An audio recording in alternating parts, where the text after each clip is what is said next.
Demi kesehatanmu. Alkisah, ada kerajaan yang diperintah oleh raja yang sombong. Dia tidak pernah mendengarkan penasehatnya yang baik, tetapi akan membuat keputusan atas keinginan dan keinginannya sendiri. Dia memiliki satu anak perempuan yang bernama Tara. Dia cerdas dan sangat pintar, tetapi juga sangat lelah dengan cara ayahnya. Peraturan paling konyol yang dibuat oleh orang-orang dari kerajaannya akan tertawa atau menjadi sangat bingung. Wortel ini sangat enak, iya kan Tara? Ya, aku rasa begitu. Ini sangat enak. Aku dengan ini menyatakan bahwa setiap orang di kerajaan ini harus makan hanya wortel mulai sekarang. Apa? Tetapi orang-orang kerajaan akan sangat tidak bahagia. Oh, tentu saja tidak, Tara. Kerajaan mencintaiku dan menyukai aturan baru ini. Tapi setelah seminggu, raja bosan makan wortel setiap hari. Kue wortel, semur wortel, wortel di mana-mana. Aku muak dengan wortel. Lalu, apa mungkin orang-orang juga akan bosan dengan aturan itu? Aku kira kau benar. Aku akan menghapusnya. Bagaimanapun, rakyatnya sangat tidak senang dengan cara dia memerintah. Sekarang di istana, hiduplah seorang pelayan bernama Lucia. Dia sebenarnya peri. Dan meskipun dia terlihat sangat muda, dia berusia 1000 tahun. Lucia punya teman lain, Sparkle. Sparkle adalah peri bunga. Dia adalah anak kecil yang cerdas dan bahagia dan tinggal di taman di antara bunga-bunga yang indah. Bersama-sama mereka telah menjaga keluarga kerajaan selama bertahun-tahun. Selamat pagi, Lucia. Berita apa yang kau miliki untukku? Apakah raja sudah membuat aturan? Oh, Sparkle, raja kita itu sangat konyol. Aku tidak mengerti bagaimana dia bisa membuat aturan yang begitu mengerikan dan konyol. Padahal raja sebelumnya sangat baik, iya kan? Iya, benar. Terutama karena dia sama sekali tidak menyukai wortel. Siapa yang tertawa di sana? Oh tidak, itu raja, cepat. Sembunyi, dia tidak boleh melihatmu. Oh, Lucia, apa kau tertawa? Selamat pagi, Yang Mulia. Ya, aku tertawa seperti ini karena kebun membuatku sangat bahagia. Baiklah, aku mengerti. Karena taman ini milikku, siapapun akan menyukainya. Bunga-bunga di sini sangat indah. Tidak ada taman yang bisa seindah milikku. Oh, rajaku, sebenarnya bunga-bunga itu... Raja konyol, aku akan memberimu pelajaran. Ini benar-benar sangat... Ya ampun, untuk kesehatanmu yang baik. Raja sangat terkejut. Demi kesehatanku yang baik, kedengarannya bagus di telingaku. Semua orang harus mengatakan demi kesehatanku saat aku bersin. Iya kan? Baiklah, aku... Lihat, kau setuju? Semua orang juga akan melakukannya karena aku raja dan semua orang menyukai raja.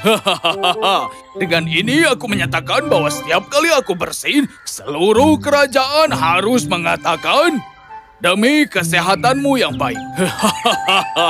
Sang raja pergi dengan perasaan sangat bangga pada dirinya. Parka, apa yang telah kau lakukan? Jangan khawatir, Lucia.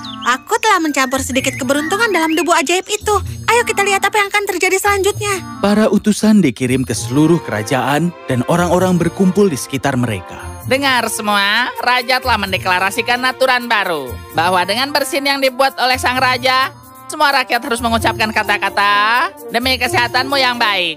Jika kalian tidak melakukannya, kalian akan dihukum. Apa yang salah dengan raja kita? Tenanglah.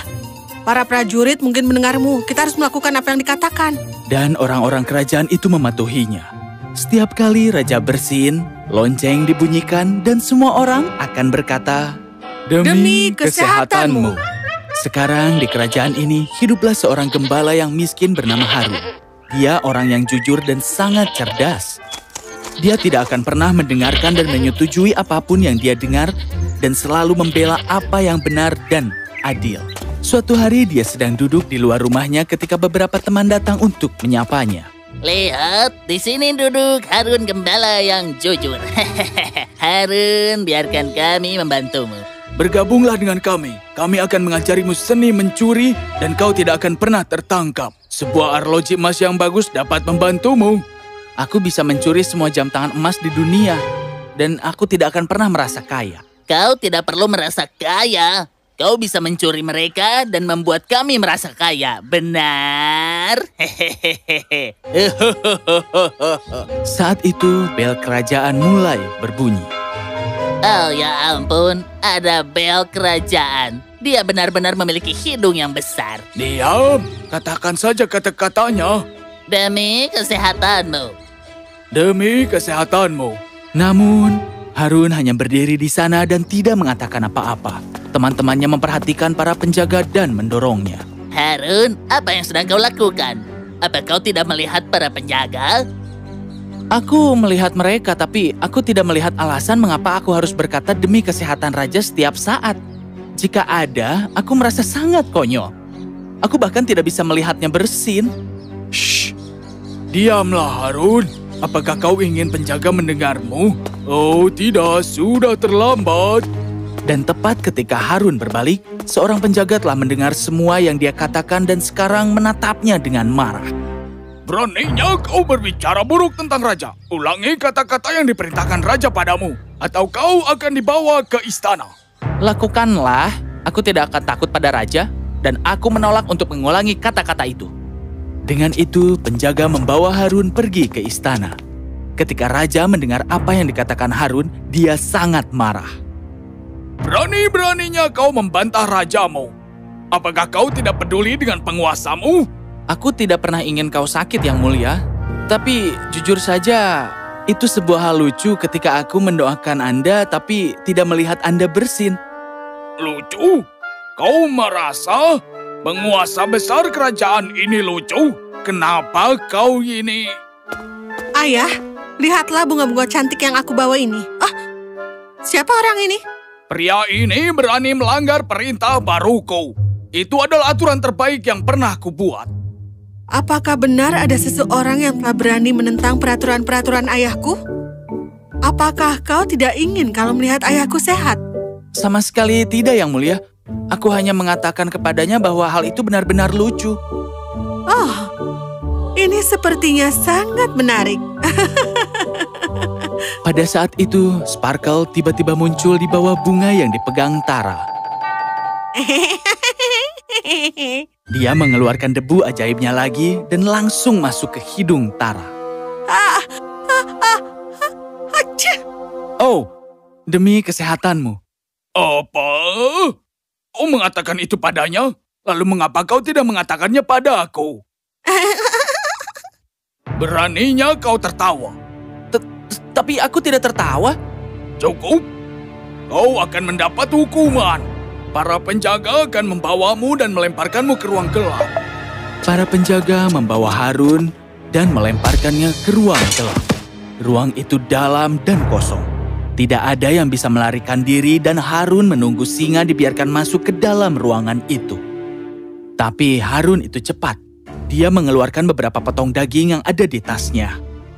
Dia juga mengeluarkan ramuan tidur dan menuangkannya ke daging itu. Dia kemudian meletakkannya di tanah dan bersembunyi di balik batu besar. Ketika singa itu masuk ke dalam ruangan, singa meraung dengan hebatnya dan Harun yang malang sangat ketakutan. Tetapi singa mencium bau daging dan memakan semua bagian dengan cepat. Ya, singa yang baik. Makan semua itu. Oh tidak. Singa sangat marah karena seseorang telah mengganggu makan malamnya yang sudah lama dia tunggu-tunggu. Dia melihat Harun dan meraung dengan marah.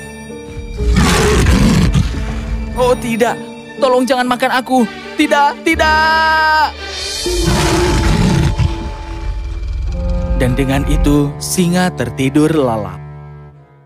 Dia tidur semalaman dengan damai, dan Harun sangat aman dari bahaya. Namun, dia tetap terjaga untuk berjaga-jaga. Keesokan paginya, para penjaga datang untuk menemui Harun, dan sangat terkejut melihat dia hidup dan bahagia, sementara singa tidur di sisinya dengan damai. Mereka membawanya ke raja yang bahkan lebih terkejut melihatnya. Bagaimana kau bisa lolos dari singa? Dan Harun memberitahu raja apa yang telah dia lakukan. Bagus sekali. Sekarang kau harus takut untuk hidupmu. Akankah sekarang kau mengharapkan kesehatanku yang baik? Aku minta maaf, Yang Mulia. Tapi aku teguh dengan pendirianku. Maka kau akan dilemparkan ke lubang babi hutan. Penjaga, bawa pria kurang ajar ini pergi. Harun yang malang dilemparkan ke dalam lubang dan segera setelah dia melihat-lihat, dia melihat babi hutan mendekatinya. Tetapi bahkan di sini Harun cepat dalam pikiran. Dia mengeluarkan seruling dan memainkan nada yang indah, sehingga babi hutan itu menari. Sepanjang malam mereka menari, dan sampai babi hutan terengah-engah dan lelah. Keesokan paginya, ketika para penjaga pergi ke lubang, menemukan Harun masih hidup. Mereka kagum melihat babi hutan menari dengan nadanya. Mereka membawanya ke raja dan menceritakan semua yang mereka lihat. Ketika sang putri mendengar tentang babi hutan menari, dia mulai tertawa terbahak-bahak.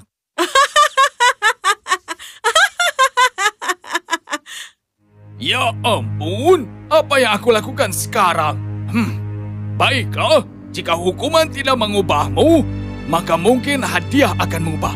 Raja membawa Harun bersamanya ke tempat yang jauh dan menunjukkan kepadanya sebuah rumah yang terbuat dari emas murni. Itu bersinar sangat terang sehingga Harun tidak bisa mengalihkan pandangan dari itu. Bukankah ini indah? Itu bisa menjadi milikmu seandainya kau mengharapkan kesehatan yang baik untukku. Rumah emas? Demi kesehatanmu, demi kesehatanmu, demi kesehatanmu. Tidak, aku tidak bisa melakukannya. Bahkan jika kau memberi aku semua permata dan emas di seluruh dunia, aku tidak bisa disuap. Sang raja bingung karena kata-kata itu. Dia tidak tahu apa yang harus dilakukan atau dikatakan. Aku bingung. Aku sudah kehabisan cara untuk mengubah pikiranmu. Baiklah, sampai aku menemukan cara untuk membuatmu berharap kesehatan yang baik, kau akan tinggal di istana di bawah pengawasanku. Setelah kau tumbuh untuk mengagumiku, kau pasti akan mengucapkan kata-kata indah itu untukku. Harun sangat terhibur oleh raja yang sangat mencintai dirinya sendiri. Tetap saja dia menerima tawaran raja. Itu karena dia tidak punya pilihan. Selama berbulan-bulan, Harun tinggal dan menikmati hidupnya di istana. Dia akan berbicara dengan semua orang dan segera semua orang mengetahui betapa bijaksananya dia.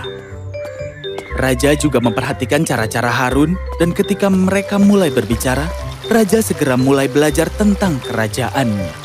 Karena Harun adalah seorang gembala yang rendah hati, ia memberitahu Raja tentang semua masalah rakyat. Aku telah belajar banyak darimu. Orang-orang kerajaanku tampak jauh lebih bahagia sekarang, dan itu karena aku mendengarkan saranmu. Tidakkah kau ingin menjadi penasihat kerajaanku dan tinggal di istana dengan bahagia? Dengan senang hati akan aku terima tawaran itu, Raja.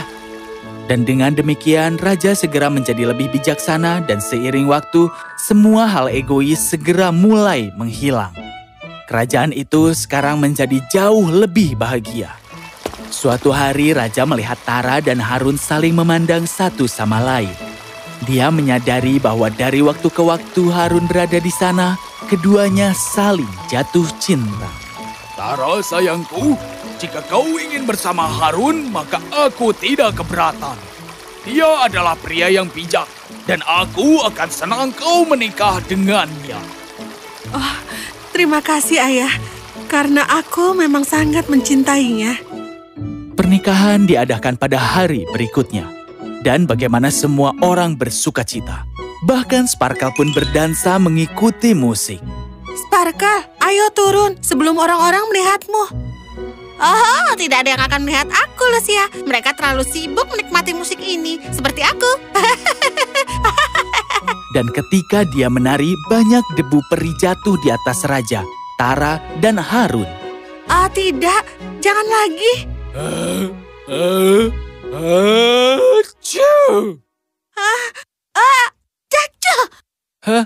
Cacu! Mereka semua saling memandang dan sangat terkejut. Demi kesehatan kita yang baik. Demi kesehatan kita yang baik. Demi kesehatan kita yang baik. Dan dengan itu, mereka tertawa bahagia.